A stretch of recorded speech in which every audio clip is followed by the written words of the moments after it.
എല്ലാറ്റിനുമുപരി ഒരു മെത്രാന് വേണ്ടത് ഒരു പിതാവിൻ്റെ ഹൃദയമാണ്. ഇങ്ങനൊരു വാചകം രണ്ടാം വത്തിക്കാൻ കൗൺസിലിൻ്റെ മെത്രാന്മാരെ പറ്റിയുള്ള പ്രമാണരേഖയിലെ 16-ാം ഖണ്ഡികയിൽ പറഞ്ഞു വയ്ക്കുന്നുണ്ട്. ഈ വാക്യം സ്വജീവിതത്തിൽ സ്വായത്തമാക്കിയ ഇടയശ്രേഷ്ഠനായിരുന്നു മാർ ജേക്കബ് തൂങ്കുഴി. നന്മകളുടെ വൻമരം, ലാളിത്യത്തിൻ്റെ ചലിക്കുന്ന സക്രാരി, അജപാലന ദൗത്യത്തിൻ്റെ മാതൃക എന്നിങ്ങനെ അനവധി വിശേഷണങ്ങളാണ് തൂങ്കുഴി പിതാവിൻ്റെ പേരിനൊപ്പം ദൈവജനം ചേർത്ത് വയ്ക്കുന്നത്. അനൗപചാരികത പിതാവിൻ്റെ മുഖമുദ്രയായിരുന്നു. അടുത്തു വരുന്നവരെ സ്നേഹത്തോടെ പരിഗണിക്കുന്ന, ആരെയും വേദനിപ്പിക്കാതെ പുഞ്ചിരിച്ചുകൊണ്ട് സ്നേഹിക്കുന്ന, സംസാരിക്കുന്ന, ഓരോരുത്തരെയും പേര് ചൊല്ലി വിളിച്ചിരുന്ന പിതാവിൻ്റെ പെരുമാറ്റം ആരെയും ആകർഷിക്കും.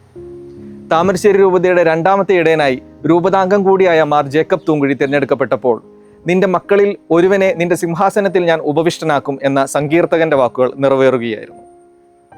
1995 രൂപതയുടെ മധ്യസ്ഥയായ വിശുദ്ധ അൽഫോൻസാമയുടെ തിരുനാൾ ദിനത്തിൽ സ്വന്തം ഇടവകയായ തിരുവമ്പാടി പ്രോ കത്തീഡ്രൽ വെച്ചായിരുന്നു അദ്ദേഹത്തിന്റെ സ്ഥാനാരോഹണം.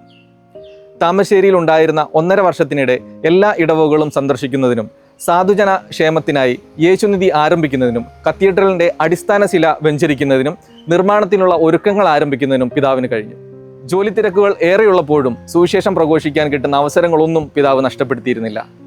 ഇന്ത്യയിലെ മിക്കവാറും എല്ലാ രൂപതകളിലെയും വൈദികരെ അദ്ദേഹം ധ്യാനിപ്പിച്ചിട്ടുണ്ട്.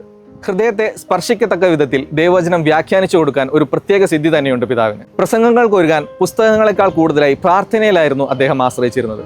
സക്രാരിയുടെ മുമ്പിൽ പ്രാർത്ഥന നിരന്തരായി നിന്നുകൊണ്ട് പിതാവ് തൻ്റെ പ്രധാനപ്പെട്ട പ്രസംഗങ്ങളെല്ലാം ഒരുങ്ങാറുള്ളത്. തൂങ്കുഴി പിതാവ് നന്നായി ഒരുങ്ങിയേ പ്രസംഗിക്കാറുള്ളൂ. പിതാവിൻ്റെ ഓരോ പ്രസംഗത്തിലും എന്തെങ്കിലും പുതിയ ഉൾക്കാഴ്ചകൾ ഉണ്ടാകുമായിരുന്നു. അഭിവന്ധ്യ മങ്കുഴിക്കരി പിതാവിൻ്റെ വാക്കുകളാണിത്. നല്ലൊരു പാട്ടുകാരനായ തൂങ്കുഴി പിതാവിൻ്റെ ഭക്തിനിർഭരമായ വിശുദ്ധ കുർബാനയും സുവിശേഷ പ്രസംഗവും ആരെയും ദൈവാനുഭവത്തിലേക്ക് എളുപ്പത്തിൽ നയിക്കും. 1930 ഡിസംബർ 13 പാലാ രൂപതയിലെ വിളക്കുമാടത്തായിരുന്നു പിതാവിൻ്റെ ജന്മം.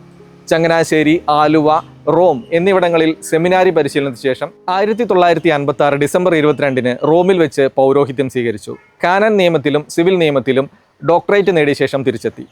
തലശ്ശേരി രൂപതാധ്യക്ഷനായിരുന്ന അഭിവന്ധ്യ മാർ സെബാസ്റ്റ്യൻ വള്ളോപ്പള്ളി പിതാവിൻ്റെ സെക്രട്ടറി, രൂപതയുടെ ചാൻസലർ, മൈനർ സെമിനാരി റെക്ടർ എന്നീ നിലകളിൽ സേവനമനുഷ്ഠിച്ചു. തുടർന്ന് ന്യൂയോർക്കിലെ ഫോർഡാം യൂണിവേഴ്സിറ്റിയിൽ നിന്ന് ഇംഗ്ലീഷ് സാഹിത്യത്തിൽ മാസ്റ്റർ ബിരുദം കരസ്ഥമാക്കി. രൂപതയിൽ തിരിച്ചെത്തിയ ശേഷം വീണ്ടും മൈനർ സെമിനാരി റെക്ടറായി.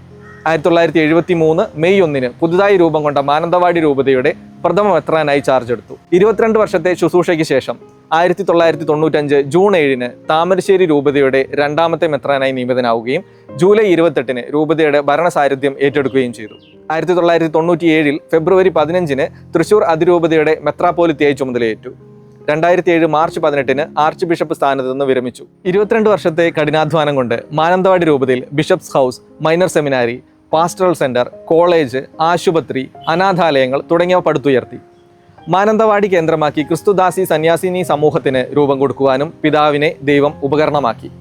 തൃശൂർ അതിരൂപതയിൽ major seminary, medical college, engineering college, training college, nursing college, തൊഴിലധിഷ്ഠിത സ്ഥാപനങ്ങൾ തുടങ്ങിയവ സ്ഥാപിക്കാൻ കഴിഞ്ഞതും കാലഘട്ടത്തിന് മുന്നേ യാത്ര ചെയ്തിരുന്ന പിതാവിൻ്റെ ദീർഘവീക്ഷണമുള്ള കാഴ്ചപ്പാടുകൾക്ക് ഉദാഹരണമാണ്. മൺമറയുന്നത് വലിയൊരു നഷ്ടമാണ്. അത് വാക്കുകൾ ചേർത്ത് അളന്നെടുക്കാനാവുന്നതല്ല. പിതാവിനൊപ്പം നടന്ന, പിതാവിനെ സ്നേഹിച്ച ഓരോരുത്തരുടെയും മനസ്സ് ആ നഷ്ടത്തിന്റെ ആഴം അളന്നെടുക്കുന്നുണ്ട്. ദൈവസ്നേഹത്തിന്റെ ജ്വലിക്കുന്ന പ്രതിഫലനമായി സുവിശേഷ സന്ദേശം ജീവിതത്തിൽ പകർത്തി സൗമ്യ സാന്നിധ്യമായി നമ്മോടൊപ്പം നടന്ന തൂങ്കുഴി പിതാവിനെ നമുക്ക് ഓർക്കാം.